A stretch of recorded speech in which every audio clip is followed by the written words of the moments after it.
ವರ್ಷಪೂರ್ತಿ ಕಾಲೇಜಿಗೆ ಹಾಜರಾಗಿ ವಾರ್ಷಿಕ ಪರೀಕ್ಷೆ ಬರೆದ ವಿದ್ಯಾರ್ಥಿನಿಗೆ ಪಿಯು ಆಡಳಿತ ಮಂಡಳಿಯ ಎಡವಟ್ಟು ಆತಂಕಕ್ಕೆ ಈಡು ಮಾಡಿದೆ. ಉರ್ದು ಭಾಷೆಯ ವಿಷಯದಲ್ಲಿ ಗೈರು ಹಾಜರು ಎಂದು ನಮೂದಿಸುವ ಮೂಲಕ ಅನುತ್ತೀರ್ಣ ಎಂದು ಫಲಿತಾಂಶ ನೀಡಿ ಕೂಲಿ ಕಾರ್ಮಿಕರ ಮಗಳ ಜೀವನದಲ್ಲಿ ಚೆಲ್ಲಾಟವಾಡಿದ್ದಾರೆ.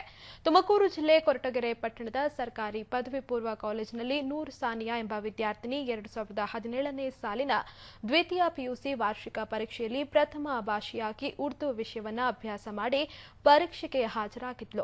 ಈಗ ಫಲಿತಾಂಶ ಪ್ರಕಟವಾಗಿರೋ ಪಟ್ಟಿಯಲ್ಲಿ ಕನ್ನಡ ಭಾಷೆ ಎಂದು ಬಂದಿದ್ದು ಗೈರು ಹಾಜರಿ ಎಂದು ತೋರಿಸಿ ಅನುತ್ತೀರ್ಣಗೊಳಿಸಿರುವುದು ವಿದ್ಯಾರ್ಥಿನಿಗೆ ತೀವ್ರ ಆಘಾತವನ್ನು ಉಂಟುಮಾಡಿದೆ.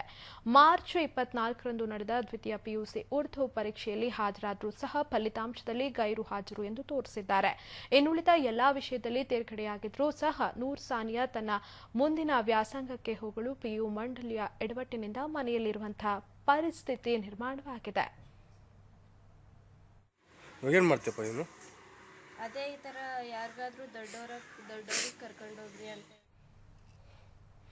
ಇನ್ನು ಈ ಬಗ್ಗೆ ಇನ್ನಷ್ಟು ಮಾಹಿತಿ ನೀಡೋದಕ್ಕೆ ನಮ್ಮ ಜೊತೆ ದೂರವಾಣಿ ಸಂಪರ್ಕದಲ್ಲಿದ್ದಾರೆ ನಮ್ಮ ಪ್ರತಿನಿಧಿ ಪ್ರದೀಪ್. ಪಿಯು ಆಡಳಿತ ಮಂಡಳಿ ಮಾಡಿದಂತಹ ಎಡವಟ್ಟಿಗೆ ಇದೀಗ ವಿದ್ಯಾರ್ಥಿಯೊಬ್ಬಳ ಭವಿಷ್ಯ ಬಲಿಯಾಗುವಂತಹ ಪರಿಸ್ಥಿತಿ ನಿರ್ಮಾಣವಾಗಿದೆ. ಈ ಬಗ್ಗೆ ಅವರು ಪಿಯು ಮಂಡಳಿಯ ಗಮನಕ್ಕೆ ತರಲಿಲ್ವಾ ಅಥವಾ ಕಾಲೇಜಿನ ಶಿಕ್ಷಕರು ಏನ್ ಹೇಳ್ತಿದ್ದಾರೆ ಅಂತ?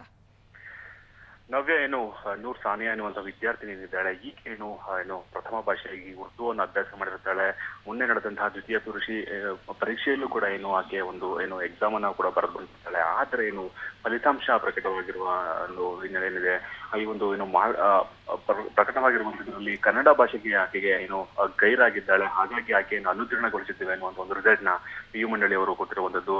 ನಿಜಕ್ಕೂ ಕೂಡ ಬೋರ್ಡ್ ಏನಿದೆ ಅವರ ಒಂದು ಎಡವಟ್ಟಿನಿಂದಾಗಿ ಇದೀಗ ವಿದ್ಯಾರ್ಥಿನಿ ಸಫರ್ ಮಾಡುವಂತಹ ಒಂದು ಪ್ರಮೇಯ ಉಂಟಾಗಿರುವಂತದ್ದು. ಆಕೆ ತೀರಾ ಬಡ ಕುಟುಂಬದಿಂದ ಬಂದಂತಹ ವಿದ್ಯಾರ್ಥಿನಿ. ಅವಳು ಕಷ್ಟಪಟ್ಟು ಓದಿ ತನ್ನ ಭವಿಷ್ಯವನ್ನು ಕಟ್ಕೊಳ್ಬೇಕು ಅನ್ನೋ ನಿಟ್ಟಿನಲ್ಲಿ ಆಕೆ ಫಲಿತಾಂಶಕ್ಕೆ ಕಾಯ್ತಾ ಇದ್ಲು. ಆದ್ರೆ ಆಕೆ ಎಕ್ಸಾಮ್ ಬರೆದಾಗಿಯೂ ಕೂಡ ಆಕೆಯನ್ನು ಅನುತ್ತೀರ್ಣಗೊಳಿಸಿದ್ದೇವೆ, ಕನ್ನಡ ಭಾಷೆಗೆ ಆಕೆ ಗೈರಾಗಿದ್ದಾಳೆ ಅನ್ನುವಂಥದನ್ನ ಈ ಪಿಯು ಬೋರ್ಡ್ ನ ಏನಿದ್ದಾರೆ ಅವರು ಎಡವಟ್ಟಿನಿಂದಾಗಿ ಈಗ ಆಕೆಯ ಭವಿಷ್ಯಕ್ಕೆ ಮಾರ್ಗವಾಗಿರುವಂತದ್ದು. ಇನ್ನು ಈ ಸಂಬಂಧಪಟ್ಟಂತೆ ಅಲ್ಲಿನ ಶಿಕ್ಷಕರಿಗೂ ಕೂಡ ಆಕೆ ಕಂಪ್ಲೇಂಟ್ ಅನ್ನ ಮಾಡಿರುವಂತದ್ದು.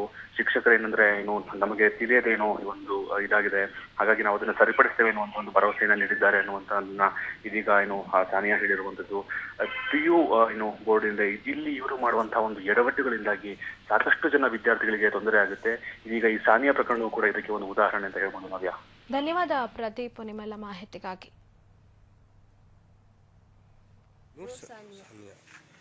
ಅದು ಪಿಯುಸಿ ಫಸ್ಟ್ ಇಯರ್ ಅಲ್ಲಿ ಕರೆಕ್ಟ್ ಆಗಿ ಬಂತು.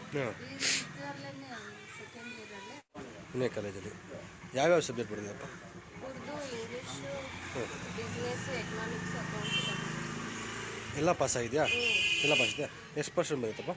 ಇಲ್ಲೇ ಆ ಪರ್ಸೆಂಟ್ ಟೋಟಲ್ ಮಾರ್ಕ್ಸ್ ಕ್ಯಾಲ್ಕುಲೇಟ್ ಮಾಡಿದ್ರೆ ಪರ್ಸೆಂಟೇಜ್ ಬರೋದು. ಅದಕ್ಕೆ ಈ ಉರ್ದು ಸಬ್ಜೆಕ್ಟ್ ಬಂದಮೇಲೆ